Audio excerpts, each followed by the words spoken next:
날 그 김성태 위원장을 비롯한 네. 뭐 분들은 또 저기 최순실 씨를 만났고 네. 또 이제 의원님을 비롯한 다른 파트는 또 이제 남부 구치소로 네, 가셔가지고 안종범, 정호성 정호성, 두 명 만났는데요. 네. 최순실 파트는 많이 나왔어요, 얘기가. 거기는 근데 저기 핵심들로 정예로 꾸려진 일부 리그고 거기 네. 박영선, 네. 안민석, 네. 그다음에 도종환, 네. 그다음에 새누리당에서는 네. 하태경, 네. 장제원, 네. 황영철, 네. 그다음에 김성태 위원장, 그다음에 숨어 있는 히든카드인 윤수아까지 일부생들 싹. 싹 가고 거기에 끼고 싶었으나 네. 차마 이게 구라가 약해가지고 나 끼워주세요를 못한 사람들은 네. 저절로 밀려서 입으로 입으로. 근데 그쪽이 더 네. 성과적이었어요. 네. 상당히 입을 열었어요. 네. 그래서 이쪽은 관심은 많았지만 최순실 씨가 입을 꽉 다무는 바람에 네. 별로 얘기가 안 됐고 그 네. 태도만 많이 나왔고 네, 네. 반대로 이제 이쪽은 얘기가 쭉 나왔는데 몇 가지 좀 짚어볼 게 있어요. 근데 우선 어떻든가요? 안종범 수석 그렇게 그 당당하게 모릅니다. 그 저 국회 국정조사 과정에서 네. 아니죠. 국정감사 중에 상당히 이제 당당하게 나왔던 안종범 수석이 실제 교도소에선 좀 어떻든가요? 당당하지는 않았어요.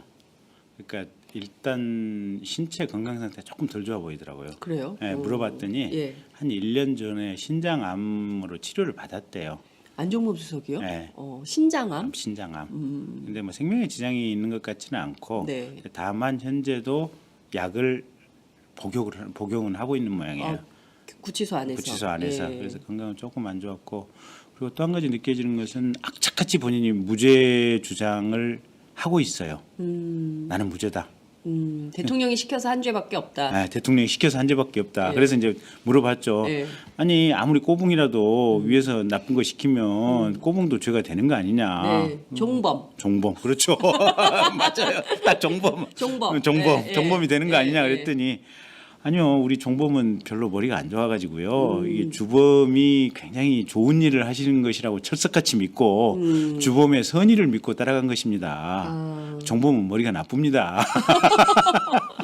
그러니까, 그렇게까지 얘기를 해요. 예, 그러니까 이제 그런 뉘앙스였어요. 정확히는 뭐라고 얘기를 하냐면 가령 미르나 K스포츠 모금에 대해서는 네. 박근혜 대통령이 공익사업 공익문화사업, 공익체육사업을 하기 위해서 네. 선한 의도를 가지고 돈을 모금한다고 믿고 그 행위에 본인이 관여를 했다. 네. 그래서 우리가 당장에 반문을 했죠. 아니 그러면 현대자동차 납품받으라고 네. 그 최순실이 저기 그 학생 친구 뭐 유라 예, 아버지 친구 아니죠. 유라 친구 아버지 회사 납품받은 건 뭐냐? 네. 그거야말로 대표적으로 사익에 관련된 내용 아니? 위원님 그런 거 아닙니다. 대통령께서요 중소기업 육성에 대해서 얼마나 관심이 크신지요. 중소기업 요기업만. 그러니까 예. 그래서 참 특이하네요. 요기업만 딱 하고 그래 우리 똑같이 물어봤더니 아니 많습니다. 플레이그라운드도 있고요. 플레이그라운드. 차은택. 예. 저희들이 대통령 지시로 많은 기업을 중소기업을 도와드렸습니다. 참. 대통령이 이렇게 특이하시네요. 예, 선별적으로 특정 기업에 대해서만 살피는 센스? 저는 저야 뭐 있습니까? 대통령 시키는 대로 열심히 뛴 죄밖에 없습니다. 저는 무죄입니다. 예. 그다음에 결정적인 게 아니 최순실 씨를 아십니까? 아니 그 KD 그 코퍼레이션 같은 경우 순실 씨가 뭐 비싼 그러니까요. 백도 챙기고 현찰도 뭐 몇천 뭐, 챙기고 예. 최순실 씨 그러니까 고생은 당신이 하고 그 챙긴 사람은 최순실이고. 최순실 아니냐. 저는 최순실 모릅니다. 아니. 전화 통화도 안 하셨습니까? 안 했습니다. 그럼 최순실을 언제 알았습니까? 그러니까 이 사건으로 구속되고 나서 알았습니다. 참 이게 요새는 초등학교 아이들도 네. 이 사태에 대해서 알거든요. 네. 왜냐하면 엄마들이 드라마를 보는 시간에 뉴스를 보세요. 그러니까 엄마하고 같이 뉴스를 보면서 애들이 이 사건에 대해서 속속들이 아는 거예요. 네. 그런데 안종범 수석은 한나라의 경제수석을 했다는 분이 지금 그렇게 거짓으로 일관을 하고 있는 거죠. 그러니까요. 나는 몰랐다. 네. 참 아이들이 뭘 보고 배울지. 씁쓸하더라고요. 네. 그러니까 이 박근혜 정부 들어와서 네. 그냥 딱 진짜 장관다운 장관은 딱 둘밖에 없었던 것 같아요. 진영 장관하고 유진영 장관. 그 사람들은 자기 주관이 분명하고 네. 할 얘기 분명했는데 네. 나머지는 전부 이게 무슨 환관 내시들이에요 보면. 그러니까요. 예. 지금 이 순간도 예.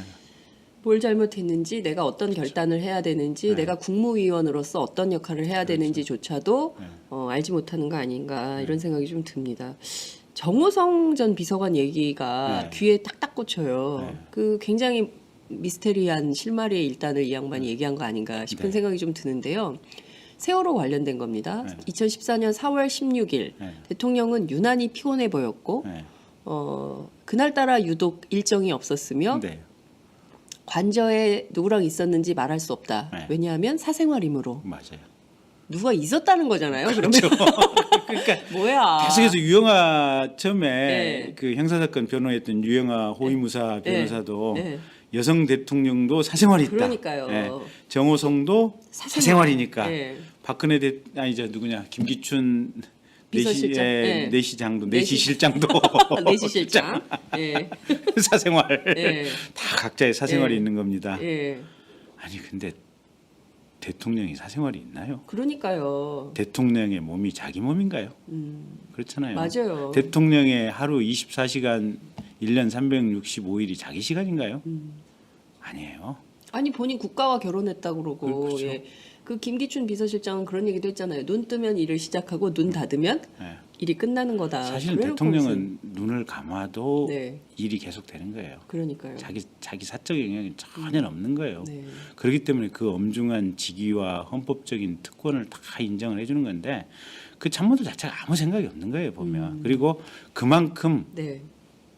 이 대통령에 대해서는 지금 비밀된 영역이 많았던 거예요 보면. 네. 그리고 그 전후에서 뭐 정호성 비서관이 대통령이 되게 일정이 많아서 일정이 빽빽해서 피곤했다 그러는데 보니까 일정도 없어요. 그 전날 공식 일정 하나. 그러니까요. 네. 네. 그 다음 날인가 그 다음 날인가도 보니까 또 공식 일정 하나인가 둘. 주사 바늘이 있었다는 거 아니에요? 네. 그 이튿날 네. 또. 네. 예. 그래서 예. 근데 대통령이 그건 맞는 것 같아요. 이게 이분이 실은 그러니까 이렇게 군인들도 지금 이게 소령 이상들 간부들 보면 1년에 한 번씩 체력 검증 하잖아요. 네. 대통령도 실은 이게 대통령 후보 전에 체력 검증을 한번 해야 돼. 대통령이 뭔가 신체적으로 어쨌든 굉장히 버거워한 상태에 있었지 않냐 하는 생각은 자꾸 들어요 보면. 네. 그래서 그날도 정호성 비서관이 어쨌든 일정 짜면서 일부러 지금 아무 일정도 안 넣었다는 거고 네. 그다음에 다른 여러 가지 증언을 종합해 보면 대통령 일정 없을 때 화장하고 머리 만지기 전까지는 아예 아무하고도 안 만나고 밖으로 안 나왔다는 거 아니겠습니까? 그러니까요. 예. 네. 근데 오후 2시쯤 해서 보니까 자기도 보니까 상황이 심상치 않다. 네. 대통령이 밖에 나가서 뭔가 좀 봐야 움직여서 네. 직접 확인을 해야 될 타이밍이다 싶어가지고 2시에 관저로 가서 네. 정호성 얘기가 이제 거기서부터 약간 헷갈려요. 그러니까요. 처음에 물어봤을 때는 직접 대면해서 이렇게 만나서 아, 얘기했다는데 두 번째는 만났는지 헷갈리고 이게 인터폰으로 얘기를 했다는데 아마 두 번째 쪽 얘기가 맞겠죠. 인터폰. 예, 인터폰 예. 얘기가. 그러니까 직접 대면은 안 못 했던 했던 거예요. 예. 예. 직접 대면을 했다면 그건 확연히 기억에 남으니까. 그렇죠. 예. 그래서 나가 보셔야 되겠습니다. 얘기하고 그때 본인이 주선을 해서 그 정성주 씨 자매 미용사들 오라고 해서 네. 움직이기 시작했다는 거 아니에요? 근데 그 한겨레 보도에 따르면 정성주 씨가 전화를 받은 건 점심 무렵이고 네. 1시에 청와대에 들어갔다는 거잖아요. 네. 그래서 1시에 들어가서 2시간 기다렸다가 3시 정도인가 부터 이제 머리를 2시에부터 1시간 정도 기다렸다 2시부터 머리를 만졌다는 건데 네. 그럼 시점이 안 맞는 거 안 아닙니까? 맞아요. 예, 네. 정호성 비서관은 2시에 불렀다는 거고 네. 그 이 사람들은 먼저 들어갔다는 거고 그러면 이게 둘이 이게 오차가 있는 건지 아니면 누군가 또 거짓말을 하고 있는 건지 근데 아마 곧 지금 저도 시간은 정확히 기억이 안 나는데 네. 들어간 시간 나온 시간은 청와대 안에 그 기록. 기록부에 정확히 기재가 돼 있대요. 예. 그래서 그 시간은 명확히 확인이 가능해요. 그렇군요. 근데 어쨌든 중요한 거는 최소한 그 시점까지 오전에 사실은 오전에 이미 점심 이전에 게임 3시였지 않습니까 보면 네, 네, 이미 네. 사실은 아이들 거의 구조 불능 상태로 가 있었는데 그렇습니다. 그걸 대통령이 인지를 못하고 있었거나 아니면 그 상황을 보고 있었으면서도 아무 생각이 없었거나 그렇죠. 예. 아니면 정말로 그 JTBC 보도 보면 4월 네. 16일 날 결국 16일 날 성형수술 했다고 보일 수밖에 없잖아요. 그렇죠. 예. 예. 그러면 최소한 오전해서 오후 초반대까지는 성형수술을 하고 있었거나. 그 프로포폴 얘기가 그래서 또 나오는 건데요. 네. 그러니까 몇 가지 제가 오늘 아침 한겨레 보도에 따르면 이 저 정호성 씨 휴대폰에 네. 주사 아줌마 들어가십니다. 주사 아줌마 들어가십니다. 예? 기치료 아줌마 들어가십니다. 예. 이 문자가 있었다는 거예요. 네. 이 주사 최순실인가요? 주사 아줌마. 그러니까 이게 나라가 거기 말이에요. 보면 예. 근데 어쨌든 김영재나 차움 쪽에 김상만 의사나 이 보면 네. 그 안에도 초기에 조사한 내용들 보면 그 최순실이나 최순덕이 주사나 약솜 같은 거 주사판을 싸주라 그러면 주섬주서 싸줬다는 거 아니에요? 그러니까요. 보면 예. 거기서 가지고 네. 그러면 가능성이 충분히 있죠. 주사 아줌마. 네.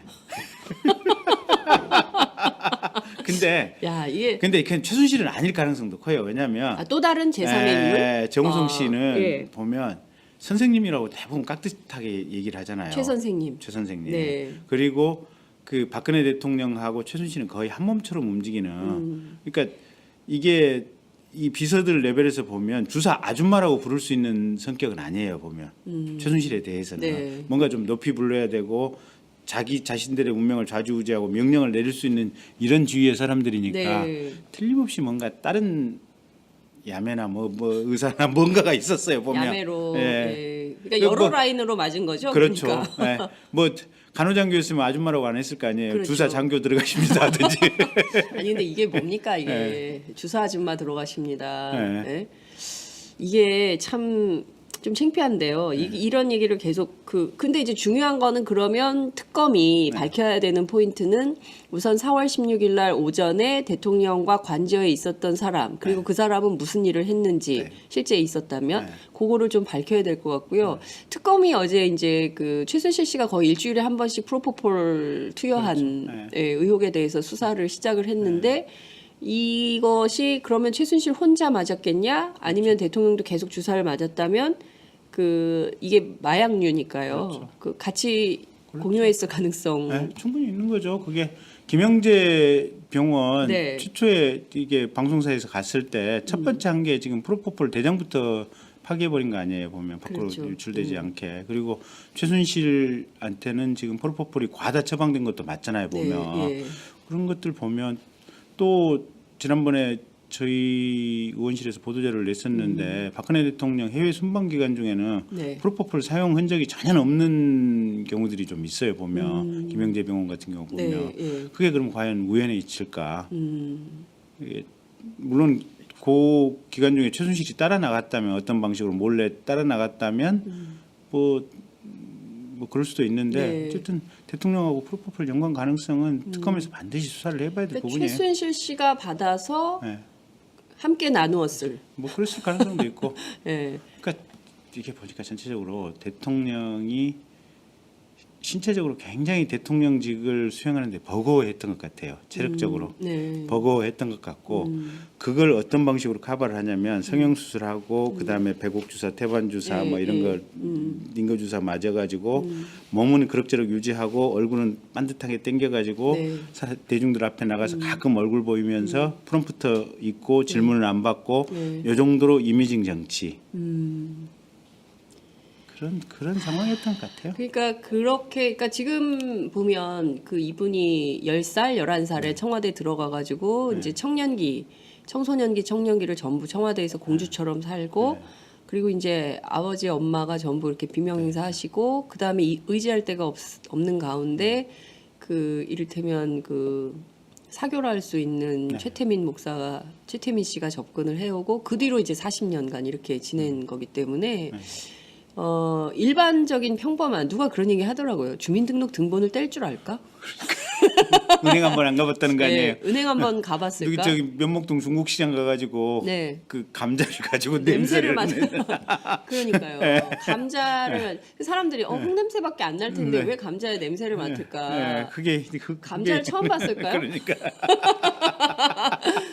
그러니까요. 이게 뭐 다 떠나가지고 그러니까 네. 일반의 삶, 네. 그러니까 대한민국의 국민들을 네.